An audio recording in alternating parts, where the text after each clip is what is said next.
Hello everyone, I thought let's have a look at Curiosi-tea. Now Curiosi-tea is a complete reading system all in one kit, and they come in this beautiful round tin, and the round tin has a screw thread, so it's not just a pop-on lid, and that is because we don't want all your bits and pieces to fall out. So your Curiosi-tea kit has a mat, and this mat is a spandex mat, and the mat itself is made of stretchy stuff. And the main reason I've done it like this is it's portable, and you don't have to iron it, and it all folds up nicely compact in your tin, and you can either chuck it in your case, your bag, and away you go. So this one is Alice in Wonderland, and so with your kit you get this mat, you get the 18 cards which matches the images on the actual mat, you will get 3 dice, and you will also get, oops, I'll just take them out here, matching 18 charms. And the 18 charms also match each of the images. So, you've got treasure chest here for money, so you've got your $100 bill, and you've got your ship, which matches your ship, and so on. So, how do we use Curiosi-tea? Curiosi-tea is a combination of card chaining, charm casting, numbers and dice, and that's in its most simple form. Curiosi-tea is fabulous reading system for short, sharp, and very, very blunt answers. And you can lay them down in whatever order you please, as you can see. And you place all your cards front facing down. So, and I'm a card flipper, that's why they're upside down. So a lot of people will probably lay them up that way, but I tend to flip, not turn. So the way we read and use this system is there's 2 or 3 different ways of starting the system. The first way, is the dice. So you can add up what your dice. So we've got 5, 7, and 1 is 8. So you can start in the 8th position. Or if you know what subject matter that you want to look at, you can actually start in that position. So if you want to ask a love question, you would start in the heart. If you want to ask a work question, you would start in the tower. If you want to ask a money question, we would start down here, and so on. So you can do that. That's another way if you want to start it. The main thing is you need to pay attention is these 3 colours. Red heart is the whole red row, so where you've got all the numbers. Green is all the green row, blue is all the blue row. They are each numbered 1 through to 6. And the reason is it's because it's based upon dice reading, which then goes back to bone reading and all sorts of things. Here's little history lessons in the front of your books. So you do get a booklet with your system, and there is actually in the front of the book a QR code that takes you directly to a private link on your system and getting to know how to use it. And I've got the meanings in here. And then I've even gone in step by step on how to use this system if you want to sit and read the book. It's so simple. Seriously, watch this video. You probably won't use it. But there is a QR code in the front of that book which will take you to a private YouTube video. So we can either use our dice or we can use our hearts. Another way is when you get to know where all the placements are, you can literally pull out a charm, and I've got 2 linked together there, and I can say, all right, I'm going to start in the house of the scales, which would be here. So there's 3 versions of starting it. I'm going to, for make it simple, use the dice. And now I'm going to actually ask a question of, let's say, I actually had some clients in today, and one's looking at a business thing that he does online and so on, and will it be successful because they've got a secondary website or ideas that they're setting up. So, and they want to know what's the likelihood of success in this new venture. So we'll throw the dice. So we've got 6 and 3 is 9, another 3 is 12. So we're going to be starting in position 12. 6 rows, so 12.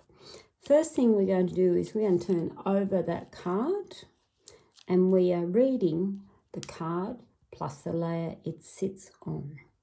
So ladder is about climbing, it means overcoming obstacles, and it's a means to where you are standing, where you want to go, and the scales there can be anything to do with legal, financial, contractual and binding. So there would tell me, yes, overcoming any obstacles that may pop up, whether they are legals and binding, so on. And it could be literally where they are looking at signing contracts and deals and so on with other suppliers and whatnot. So the next step, and this is where we really pay attention to the colour and the number. So blue, number 3. So we come down to our blue row and we're going 1, 2, 3. And this is where we are using traditional card chaining, and I'm really glad that came up as an example to show you. We then come back to scales, which is green 6. So we've got green row and number 6. Now this is actually, believe it or not, can happen where there is only 2 cards drawn, and it doesn't allow me to card chain on any of the other cards. And what that means is these 2 card positions that have come up is all that's relevant to that fellow's question, which tells me overcoming any obstacles around anything that is contractual. So, and that can be for areas dealing with one website to the other website. So I'd look at that and say, yeah, you're off to a good start, but always look at any hurdles or if there is any crossovers with the legalities as such. So we can stop it there, and this is where you have your charms, and you can rummage through your charms, don't look at them, and you can either layer 1 charm on each or you can grab a couple. So here we've got the sword. So the sword is a beautiful symbol of power actually, and it often means cutting or eliminating something in order to climb and work through the obstacles. I'd see the sword in this regard as quite powerful. And then we've got scales again, which would still come down to what are the binding or contractual things that they seriously need to look at. So we can stop at that area there if we want to just stop there. But me being me, I want more information. So I'm then going to look, and I want to start actually in the house of the money, because I'd look at that and say, well, okay, I can see where he's doing some things there, but we also want to look at the money side of things. So, will this be successful once we get through these couple of issues here? So I'm going to turn over house of the money. Baby with money is good because it literally means new sources of money. So now we're going up to green row number 2. So green row 1, 2. I'm going to die if it's the same. So we've got house. That's actually good because it's working from home. So it tells me again, new money and new money that enters the home. The house is good because it tells me this is good for security. I like it. So we then go green number 5. So we're still in the green row, number 5. We turn over.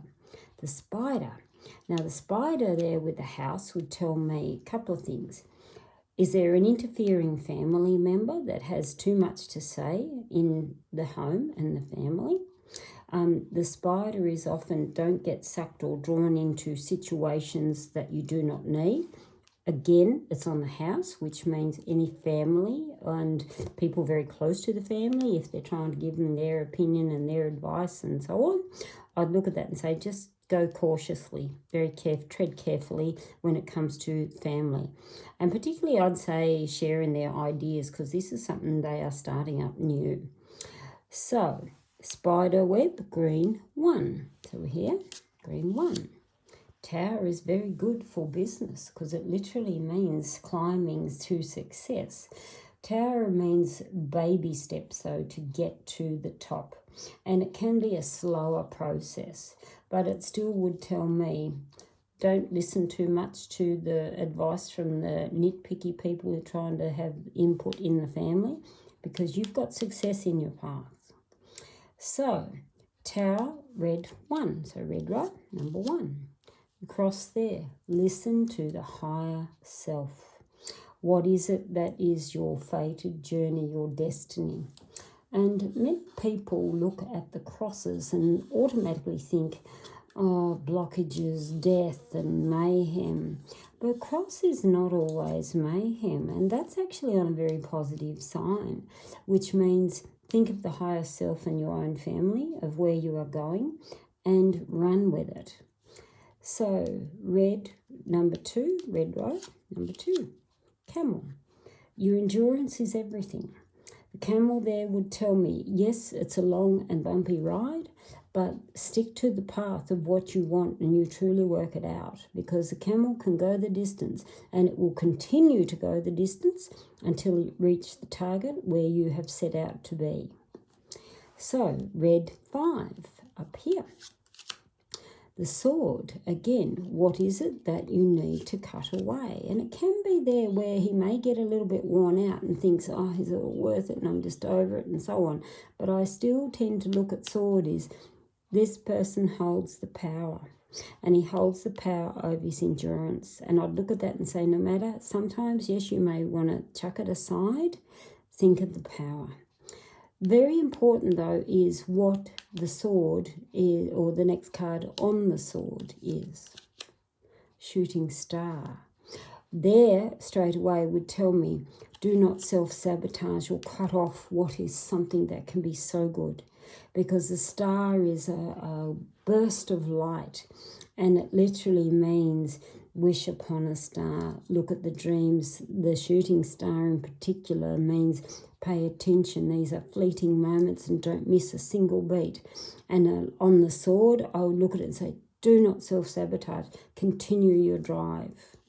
So blue 2, so blue row, number 2. Horseshoe, very good, because it tells me things are heading off really well, because it means great luck and opportunity. Red 4, red row, 4. Cane. Cane there would tell me, though, this guy needs a fair bit of support network, and the cane can be from an older, mature aged person, and the canes tend to be more of a masculine energy, which means he really does need some support from either an older mentor, could be a father or father figure, and that is good because it means support will open up the luck and opportunities. So 1 blue. Goblets, lovely, because it means literally winner, winner, chicken dinner. So it means celebrations. I like it. So 5 blue. We've got the heart, which tells me again, show the passion that you have, and you will always, always succeed when you show the passion. 3 green. We come back to the money, which comes back to where we started. So you can see how I've chained all over. It's a bit like the dance of where we are going, or the word cross search things, and that brings us there. So these 3 cards that have not turned over, we're not needing them. And the whole big thing is with this system is don't be tempted to turn those over, because we've already gone 2 rounds where we know what is happening. And this, again, use your charms. And if there's one that you're thinking, okay, I want a bit more information on, drop a few charms onto it. And in particular, I'd be this one, because the spider over the house would tell me, you know, someone's sticking their nose in or trying to do, you know, be do-gooders. So I want to have a look. Horseshoe and money. There's 2 brilliant symbols. So I'd still say Yes, you can just pretend you're listening and give them their airtime if someone's trying to have some input, but you still have horseshoe and money. So it's like the person may not be malicious intent at all. It's like they may have something to say and you might extract something out of a conversation, but you still got good luck and money. So that is curiosity in its most simple form. And isn't it great? Like I said, it's very simple system. You do not need a lot of skills in using Curiosi-tea. It is simply card chaining, and anyone can do it. They literally can. Anyone can do it. And it is just nice and easy system. And it's a unique system to us here, Tea with Karin, because I designed and developed this many years ago. And I designed and developed it when I used to read in restaurants. And we needed short, sharp answers because we only had 10 to 15 minutes per client. So it was very important that we got through the people really fast. So it all goes in the tin, and your charms and your dice all go in. I actually have mine put in a little tiny purse, and the whole lot goes in together. And that's Curiosi-tea. Now it comes in 4 colour style varieties, all that work in the exact same system. This one is called Charming.